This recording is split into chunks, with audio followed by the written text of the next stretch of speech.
Happy as a lark. And why not? Why so? Well, am I not the king's chief baker?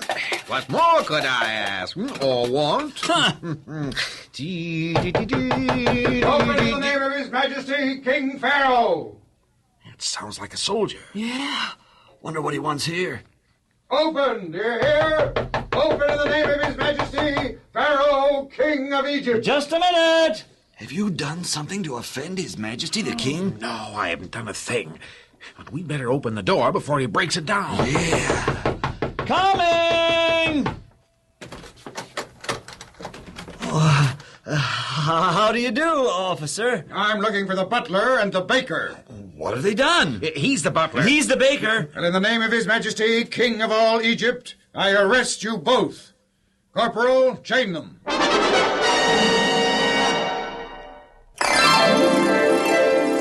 Uncle Dan, who are these two characters of your story? Well, Aunt Sue, they have a lot to do with our third episode about Joseph. We don't know their names, so we'll simply use their titles as they're given in the Bible, Genesis chapters 40 and 41. The king's butler?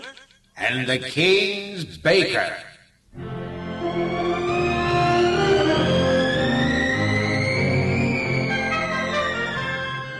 And it came to pass after these things that the butler of the king of Egypt and his baker had offended their lord the king of Egypt. And Pharaoh was wroth, and he had them put into the prison. And all the time I thought you were an honest man. I am. Then why are you here in prison? Why are you here? Good question, well put. Requiring a good answer, which I don't have. You refuse to tell me the crime for which you are cast into prison? I don't even know the crime of which I'm accused, do you? Nope. At least the king and his Greetings, people were gentlemen. always... Welcome to the confines of the king's prison and dungeon. What? You heard the man. He welcomed us to this prison. Can you imagine that? Welcoming us to a prison. Sounds as though this is some sort of inn or place of pleasure instead of prison. Sir, will you please repeat your first statement? Greetings, gentlemen. I'm sorry I was out and unable to personally welcome you as you first entered these walls of confinement. But, well, it's lunchtime. Your orders, please? Order? We can have what we want? In prison? Well, you bring us whatever you think best. Yes, use your own judgment. We can eat most anything. Fine, I'll bring you such food as befits the eating habits and taste of the royal butler and baker. Be back shortly. What do you make of it? Him? Yes. Nah, he's some joker. Trying to rib us. Did you notice something? What? He didn't lock the cell door as he went out. He didn't? No, I'll show you. See? It's not locked. Oh, you're right. And there was something else about the fella. Did you notice? He was young and good-looking? Yes, but I mean his clothes. Did you notice them? No, what about them? They were prison clothes. You mean he's a prisoner? Like we are? He wore prison clothes. But he seems to have freedom to come and go as he pleases. They don't let prisoners do that. And he was cheerful, smiling, and prisoners, generally speaking, are cross and mean and grouchy. Now, come to think of it, keepers of prisons are even more that way. I don't get it. And something else. Do you remember when they brought us here? They didn't treat us mean, whip us, or snarl at us. And when we passed the main cell, the prisoners were all good-natured, and they spoke to us.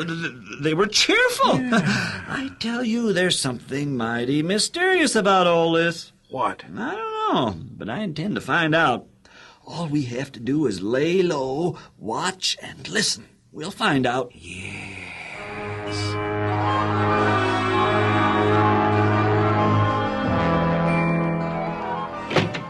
Yeah, sorry, gentlemen, that it took so long to return with your lunch. But there was a newcomer who needed immediate attention. He was sore and bleeding. 30 lashes of the whip. Well, I hope you enjoyed this food. It's the best we have. Of course, if we had a baker and a butler to help in the kitchen, we might be able to prepare better food. Yeah, as soon as you're through eating, I'll come back and visit a while. The mystery deepens. You got any idea what it's all about? Nope. Except this food. From the looks of it, the man's telling the truth. I move we suspend all activities except eating. I second the motion. Passed.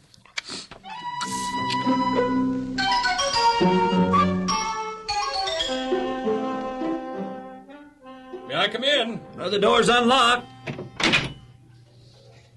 Well, aren't you going to close and lock the door? Why should I? It's customary, isn't it, to lock prison doors? Perhaps, but not in this prison.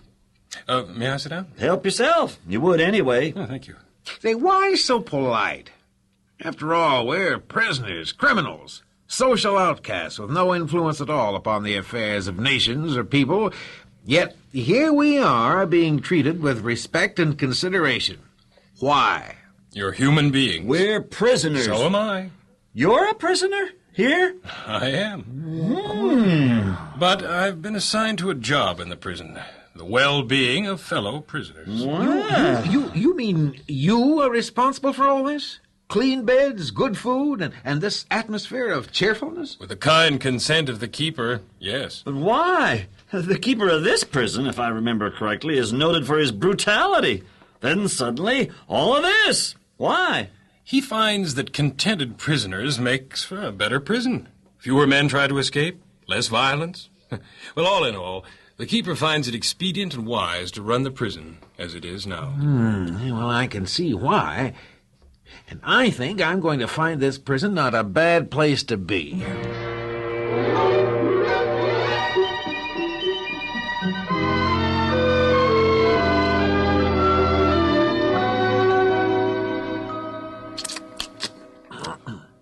You're not talking much this morning. No, And you look sad. Awfully sad, in fact. I do. Yes. No, I am. Oh. So am I. You know what? Sad? No. Why are you sad? I had a dream. You had a... So you had a dream? Yeah. And so did you, huh? Yeah, mine was mysterious. So was mine. That's too deep for me to fathom. I can't understand it. What'd you say? Oh, nothing. Oh. Oh, good morning, gentlemen. Good morning, Joseph. Well, why the gloominess this morning? Well, I had a dream. Dreams make you gloomy? Well, mine was a strange dream. I know it has a special meaning, but I can't quite decide what. Mine too, an important meaning. But I don't know what. Well, such important dreams certainly bear telling and interpretation. You can interpret our dreams. All knowledge belongs to God. He will reveal the meaning of your dreams. But in my dream, I saw a vine before me. You butler. Oh, all right. Now, in my dream, behold, a vine was before me. And on the vine were 3 branches, and it was as though it budded, and her blossom shot forth, and the clusters thereof brought forth ripe grapes. And Pharaoh's cup was in my hand, and I took the grapes and pressed them into Pharaoh's cup. And I gave the cup unto Pharaoh, and he did drink. That is a hard one to interpret. You can interpret the dream, Joseph? God can. Well, what does it mean? The 3 branches that you saw in your dream represent 3 days. 3 days? Yes, sounds reasonable. Something's going to happen in 3 days. Is that it, Joseph? In 3 days, the king shall call for you and restore you unto your former position as butler. Once again shall you deliver Pharaoh's cup into his hand. In 3 days I shall again be in the king's good graces and be his chief butler. Oh, Joseph, that's good news. I wonder, butler, if you do something for me, a favor? I surely will, gladly. You can depend on me. Well, when you are before the king, mention me to him, will you? Maybe he'll release me from this dungeon, for I'm innocent of any crime. Will I mention you to the king? I most certainly will. And immediately, too, the very first opportunity I have. Oh, thank you, butler. You're a true friend. The interpretation of your dream, Butler, was good. Perhaps mine, too, will be good. Will you interpret mine, Joseph? God can and will. Well, in my dream, I saw 3 things, too. White baskets. I had 3 white baskets on top of my head. In the uppermost basket there were all manner of baked goods for the king, and the birds came and ate them out of the basket. Does that mean that I, too, will get out of this prison in 3 days? Yes, Baker. In 3 days, the king shall call you forth from this prison. I'll be a free man again. Go on, Joseph. Will I be restored as chief baker to His Majesty? In 3 days, the king shall have you put to death. And it came to pass that on the 3rd day, which was King Pharaoh's birthday, that he made a great feast unto all his servants. And he sent to the dungeon and had his former butler and baker brought to the feast. I don't think Joseph knew what he was talking about. I'm not going to be hung. The king's in too good a mood for that. Joseph was right about the 3 days. This is the 3rd day, and here we are, released from prison and standing in the presence of the king. Do you think I will be hung? No, of course not. I wonder.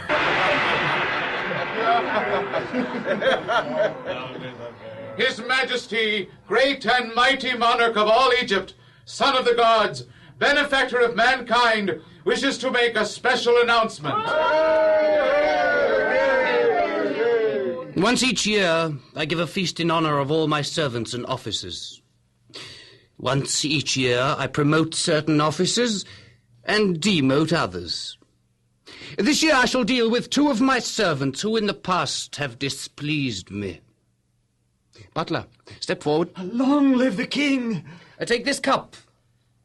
It is my cup. Yes, Your Majesty. And now fill it with wine.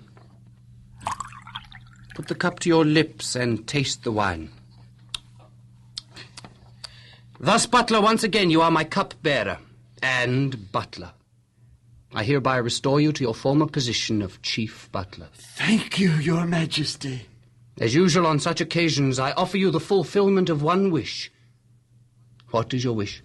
I wish, Your Majesty, always to find grace in your sight and serve you faithfully and well. Well said, Chief Butler. Step forward, Baker. Long live the king! You displease me very much, Baker. Guard, take him out and have him beheaded. For 2 years the butler served the king, but remembered not his promise to speak of Joseph. During those 2 years Joseph remained a prisoner. The hope that had been kindled in his heart that the butler would remember him to the king gradually faded, and to all the other trials he bore was added the bitter sting of ingratitude.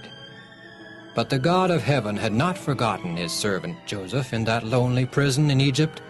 The day of his deliverance was even now approaching. And it came to pass at the end of 2 full years that Pharaoh dreamed. I wish I could understand it. I just can't seem to grasp it. I wonder if it means that... No, it couldn't be that. It couldn't possibly be that. Because... Oh, what are you muttering about? I had a dream. You're making all that fuss over a dream? 2 dreams. Now, that must be important. Important? Dreams? These are. They... I just know I feel that they foreshadow some important event or calamity. What makes you think so? You say there were 2 dreams? Yes, 2 strange dreams. 2 of the strangest dreams I've ever had. The dreams were so real that only when I awoke did I realize that I'd been dreaming. But I can't for the life of me imagine what they could mean. Well, don't just lie there and sputter about them. What did you dream? Well, in my first dream I stood upon the bank of a river, and there came up out of the river 7 cows, fat and well-favoured. Then came up 7 more cattle, poor and ill-favoured. And the 7 lean cows ate up the 7 fat ones, and were still as lean and skinny as before. Then I awoke. My, what a horrible dream. Slim cattle eating fat ones. Oh! The second dream was just like the first, except 7 thin and withered ears of corn devoured 7 big fat ones. Is that all? Is that all? Maybe they have no meaning or significance to you, but I shall not be satisfied until I know their interpretation. I'm going to send for the wise men and magicians and have them in my court the first thing in the morning. Do you think they can interpret your dream? Of course. They specialize in the interpretation of dreams.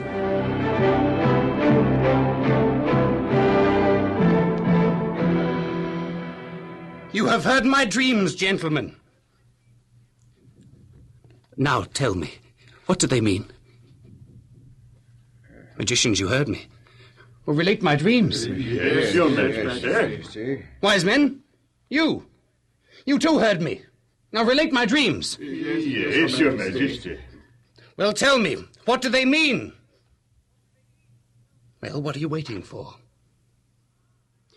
You are my wise men and magicians, aren't you? Yes, Your Majesty. And you can interpret dreams? Yes, Your Majesty. Or are all your past claims merely empty pretense? No. Interpret my dream, then. Now.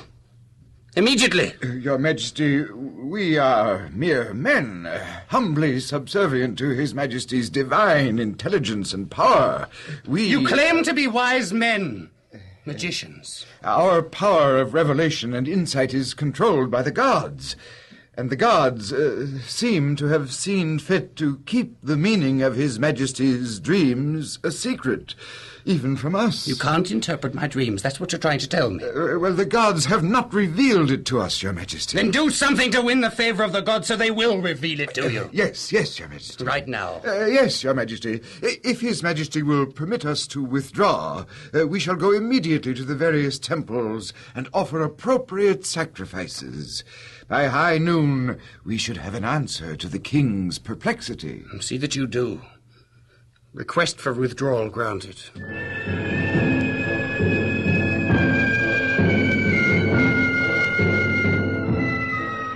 Butler! Oh, Butler! Yes, cook? For the king's supper, shall it be corn or lentils? What did you serve last evening? Corn? Oh, then make it lentils tonight. Yes, sir. Look at all this food, will you? The king didn't touch a crumb of his midday meal. Not a bite did he eat. And the queen scarcely touched hers. Were they quarreling? Oh, no, they were fighting. Not with each other, but over the wise men and magicians. The queen insisted that they should all be hung, but the king wants to give them another chance. Well, I agree with the queen. The wise men and magicians, all of them, are windbags and need to be hung, one at a time in the public square. Now, if I had my way, they would be, too. Well, what have the magicians and wise men done this time to incur the displeasure of their royal majesties? Nothing, and that's just the point. They haven't done a thing. The king wants them to interpret his dreams he had last night, but they haven't. They can't. His Majesty's beside himself, and the Queen is furious. Well, this is once I'm on the side of royalty. Those magicians, so-called magicians and wise men, claim to know all things, be able to reveal secret things. But have they? Have they ever? No. You two were talking about dreams? Dreams the king had? Yes, sir. And he wants the dreams interpreted? Yes, sir. He commanded the wise men and magicians to interpret them, but they can't. I know someone who can. You know someone who can interpret dreams? Yes. Oh, there's no one wise enough to do that, sir. Their Majesties, the king and the queen, where are they now? In the east dining room, squabbling over what to do with the magicians and wise men.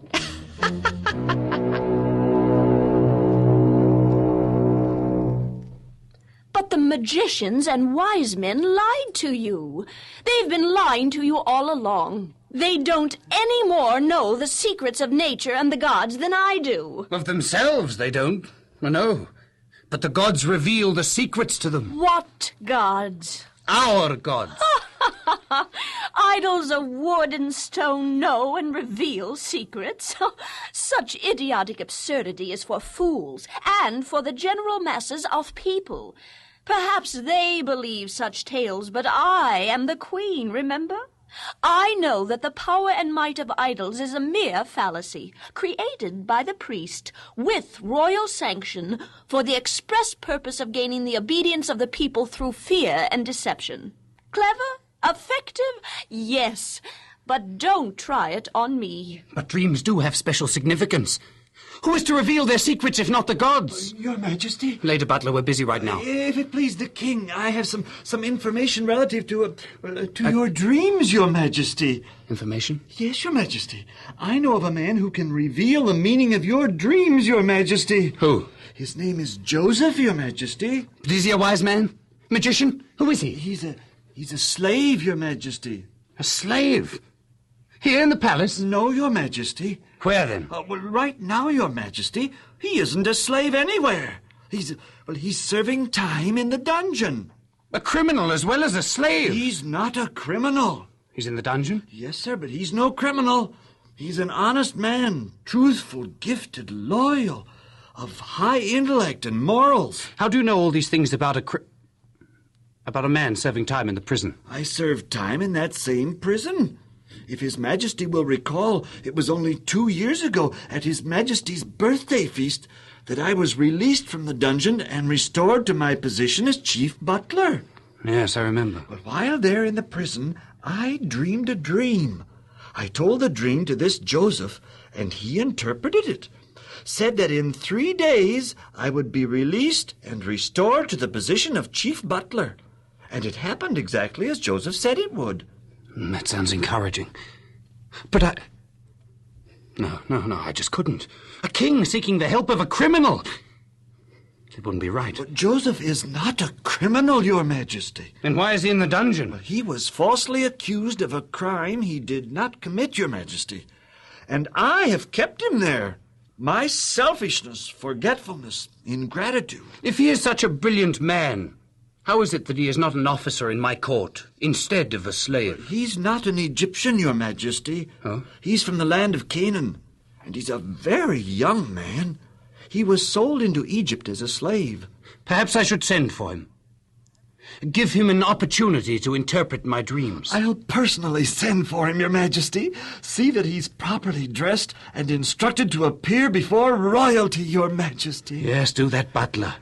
And take the royal chariot and trumpeters, and make haste. I'm anxious to know what my dreams mean.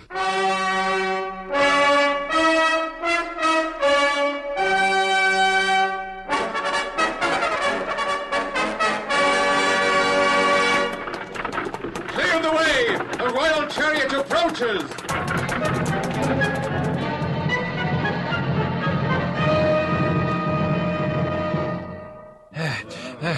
Joseph, the royal chariot just drove up outside the dungeon. Now, they have come for you. Me? The king demands your presence at once. At once, mind you. You're to get shaved, put on this change of raiment, and be presented to the king. What does the king want with me? Never mind about that. Just get ready. The king is waiting.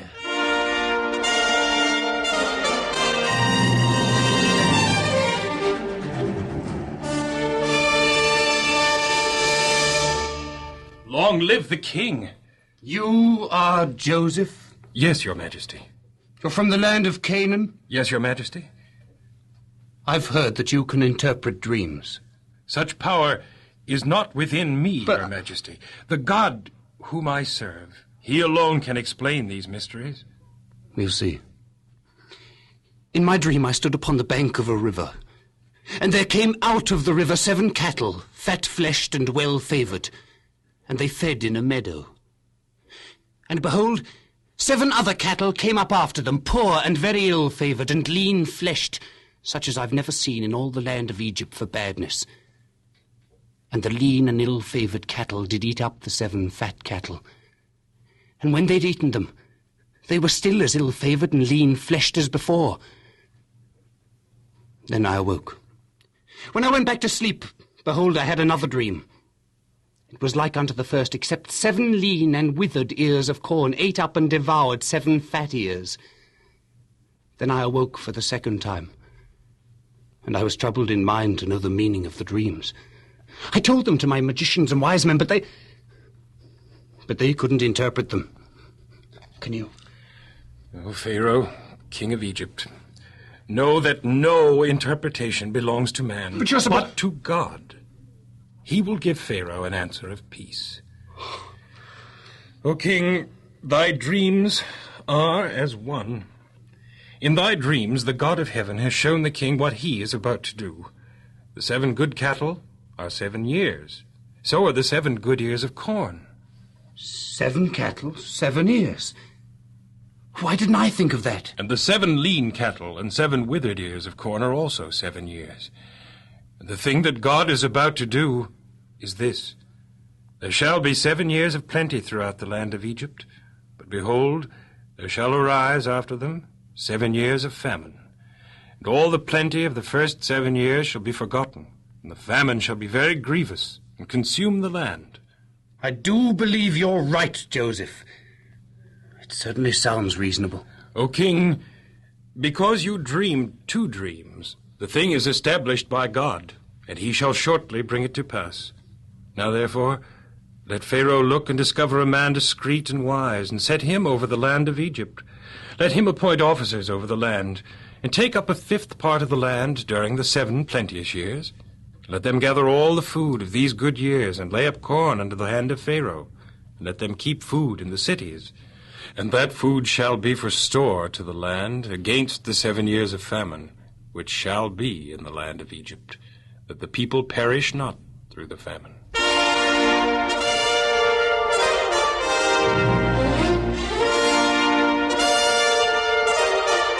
And the thing was good in the eyes of Pharaoh, and in the eyes of all his servants. And Pharaoh said unto Joseph, Forasmuch as God hath showed thee all this, there is none so discreet and wise as thou art.